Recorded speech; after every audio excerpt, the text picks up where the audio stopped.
Do you want to give a brief breakdown of what you did in Scientology, and then that will kind of give a precursor of. Oh yeah, pretty much. I just moved to LA. I was homeless at the time, actually, like living in my car, and I was like the place I was parking my car next to was like right outside the Scientology Center because that's where all my friends lived, and I was like, I wonder what's inside there, and so I looked it up online, and apparently there's like nothing online because every journalist is too afraid to go inside because they get like, I think like the one person that did do a documentary in Scientology, they gave her a bunch of like, they would call in bomb threats under her name to like all these different places. And she almost committed. It was so bad. So every journalist is like super terrified to like do any pieces about them.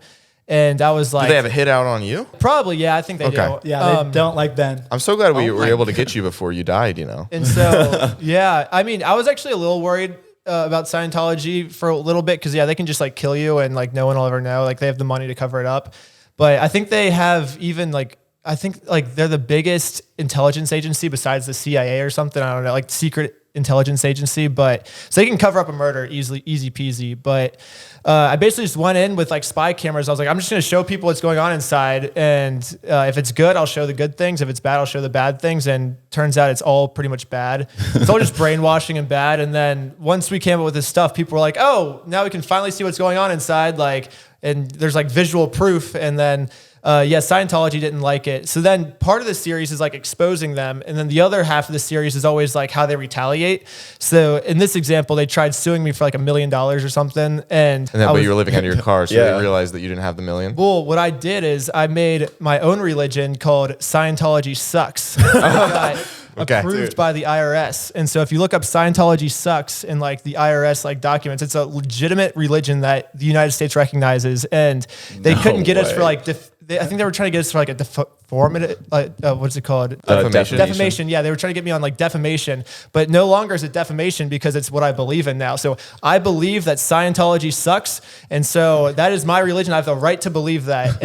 And so no, I'm no longer defaming them. I'm practicing my own religion. And should we start a religion where God wants us to rob banks? Yeah, 100%. And that's what we believe in? So God just wants us to commit crime. So part of the IRS to like create a religion, you can't just create a religion based off of like something that's illegal or hateful. So I can't be like, oh, I'm going to, and that's like kind of a thing. Like we had a bunch of detectives because they still tried suing us, and the detectives had to determine, is the word sucks a hateful word? And what like they ended up concluding is that the word sucks is not hateful.